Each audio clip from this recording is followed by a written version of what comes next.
Assalamualaikum warahmatullahi wabarakatuh. Halo semua, perkenalkan nama saya Anggi Puspita dengan NPM 2021145000634. Saya dari kelas S6E. Saya membuat video ini untuk memenuhi tugas mata kuliah pembinaan kompetensi mengajar. Baik, di sini saya akan menjelaskan tentang cara menegur siswa yang mempunyai etika kurang baik. Yang pertama itu menurut saya adalah memperlakukan siswa sesuai dengan karakternya. Memperlakukan siswa berdasarkan karakter dan sifatnya dapat memudahkan guru saat akan menegurnya. Teguran untuk siswa yang malas karena tidak suka dengan materi akan berbeda dengan siswa yang hiperaktif di kelas karena butuh eksplorasi. Guru sebaiknya tidak menyamaratakan mereka agar efektif.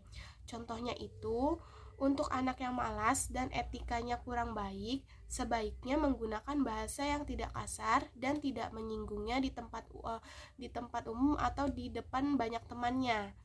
Yang kedua itu, memberikan ruang berekspresi secara positif. Siswa ini subjek, dia bukan objek. Mereka membutuhkan ruang berekspresi selama proses pembelajaran. Ketika mereka sering usil, berisik, tidak memperhatikan guru, bisa jadi mereka perlu melakukan sesuatu yang tidak hanya mendengarkan di dalam kelas saja. Cobalah guru untuk lebih interaktif dengan siswanya. Contohnya itu meminta mereka memberikan contoh materi yang dibawakan pada hari itu dan menerangkannya sebelum guru itu memberikan contoh yang sebenarnya. Lalu khusus siswa yang butuh teguran, berikanlah interaksi lebih banyak dengan mereka. Contohnya dengan banyak mengobrol. Lalu yang ketiga itu melibatkan siswa pada sebuah tanggung jawab. Tidak ada salahnya memberikan kepercayaan kepada siswa yang sering membuat masalah di kelas. Hal itu dikarenakan ada kemungkinan mereka butuh perhatian dan haus kepercayaan. Dengan melibatkan pada kegiatan dapat menjadi ruang baginya untuk mencurahkan kebutuhannya. Lalu tidak harus berupa tanggung jawab yang besar, yang kecil pun tidak masalah. Contohnya itu meminta siswa tersebut mengabsen teman-temannya, memilih dia sebagai ketua kelompok, meminta bantuan untuk menghapus papan tulis. Itulah contoh kecil dari melibatkan siswa kepada sebuah tanggung jawab. Lalu yang keempat itu tidak berteriak di dalam kelas. Saat ada siswa yang asyik ngobrol, saat penyampaian materi, guru bisa menegurnya dengan mengatakan kalimat seperti ini. Ayo anak-anak diperhatikan dengan seksama ya materi ini agar mudah dipraktekkan dan dengan menyenangkan. Seperti itu contohnya. Lalu yang kelima itu pujian.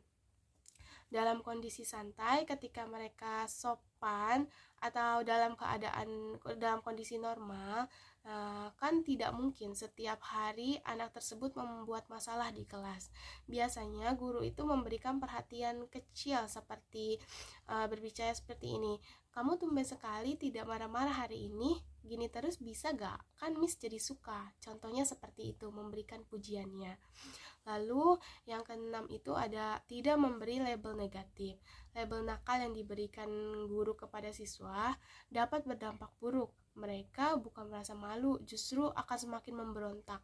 Perasaan tidak dianggap, tidak dapat perhatian, bahkan mungkin dianaktirikan oleh guru akan muncul. Kenakalan anak pasti ada hal yang melatar belakanginya. Jadi sebaiknya guru lebih fokus mendampinginya menjadi lebih baik daripada memberikan label buruk terhadap siswa tersebut. Lalu yang ketujuh itu tidak berkata kasar ketika menegur anak tersebut. Karena jika kita memberikan kata-kata kasar, dia malah akan semakin memberontak dan mencontohnya. Itu tidak baik untuk seorang guru. Penjelasan tadi menurut saya adalah contoh menegur siswa yang beretika kurang baik.